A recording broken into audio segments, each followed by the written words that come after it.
Hello guys, দেখো আমি আসছি মধ্যম গ্রামে কিশালা স্কুলের সামনে প্যান্ডেলটা পাঠানো হয়েছিল।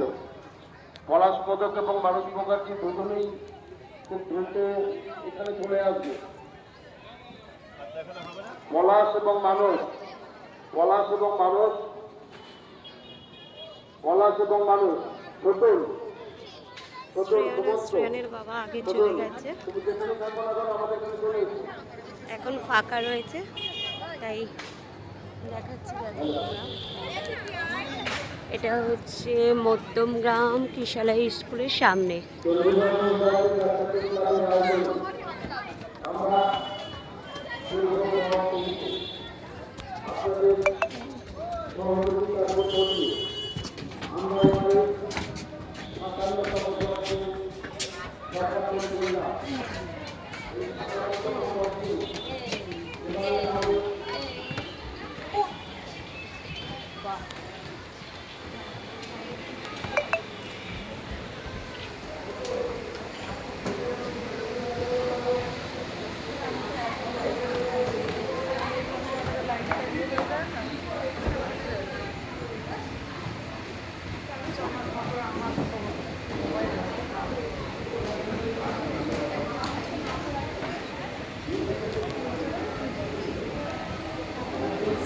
শ্রেয়ানের বাবার হাত ধরে রয়েছে।